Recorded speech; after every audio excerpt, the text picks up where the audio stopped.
Kalau ke kota Solo fams, wajib nih nyicip kuliner khasnya, misalnya tengkleng kambing ini nih.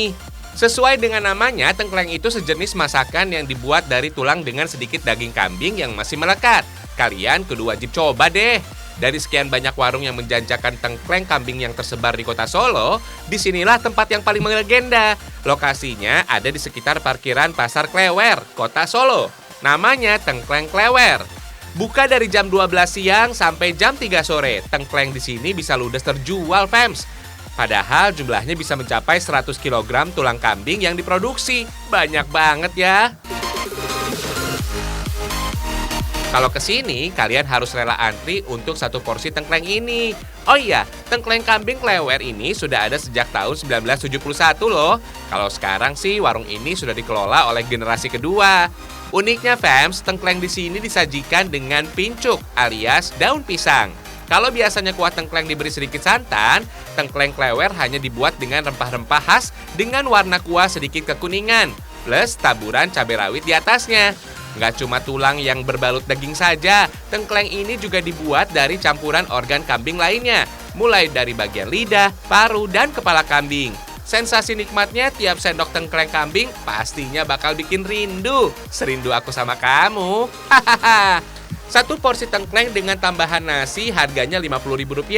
Lumayan mahal sih fams, tapi sepadan dengan rasa yang ditawarkan. Mantap! Kita intip cara bikinnya yuk fams. Bahan dasar tengkleng kambing yaitu bagian tulang dengan sisaan daging yang masih menempel. Emang susah-susah gampang fams. Tapi tenang, bisa kok diganti dengan bagian dada kambing seperti ini. Proses dimulai dengan menghaluskan bumbu dasar tengkleng, yaitu campuran cabai merah, cabai rawit, kemiri, kunyit, jahe, bawang putih, daun jeruk, dan lainnya. Kalau sudah, panaskan air sampai mendidih. Masukkan daging kambing dan rebus, tunggu sampai matang fams. Proses perebusan ini merupakan tahap awal untuk menghasilkan tekstur daging kambing agar empuk dan untuk menghilangkan bau perengus kambing. Pastikan daging kambing empuk, terus angkat rebusan daging kambing pertama, ganti air rebusan, kemudian masuk ke tahap rebusan kedua. Saat merebus di tahap kedua ini, campurkan serai, daun salam, dan laos. Selain sebagai penguat cita rasa, rempah berfungsi membuat daging kambing semakin gurih saat diolah nantinya, fams.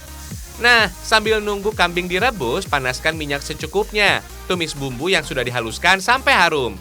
Angkat dan campurkan dengan kuah rebusan. Tunggu hingga kuah tengkleng mendidih, fams. Fams, khusus tengkleng kambing yang kita buat sekarang, kuahnya menggunakan santan. Hanya saja, meski ada tambahan santan, pastikan kuah tengkleng tetap encer ya, fams. Karena kalau terlalu kental, jatuhnya bukan tengkleng, melainkan gulai. Hehehe. Tunggu sampai kuah mendidih dan bumbu benar-benar meresap. Sejarah tengkleng menurut para tetua di kota Solo berawal dari olahan daging kambing yang hanya dibuat untuk para bangsawan saja. Karena penasaran dengan rasa daging kambing, kemudian para juru masak mengolah sisaan tulang kambing yang masih ada sedikit daging menjadi olahan yang dikenal dengan nama tengkleng. Dinamakan tengkleng karena saat ditaruh di atas piring kaleng yang banyak terdapat zaman dulu akan berbunyi kleng-kleng-kleng fams, yang merupakan bunyi dari benturan tulang dengan kaleng. Hahaha, ada-ada saja ya. Kalau kuah tengkleng sudah mendidih dan daging kambing sudah empuk, artinya tengkleng sudah matang, fams. Angkat dan sajikan. Tengkleng memang paling nikmat disantap selagi panas, apalagi ditambah dengan nasi. Wih, nagih.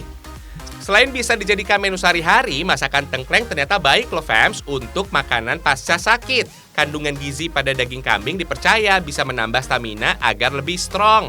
Tapi catat ya, jangan berlebihan, fams. Bisa-bisa kolesterol. Hihihi.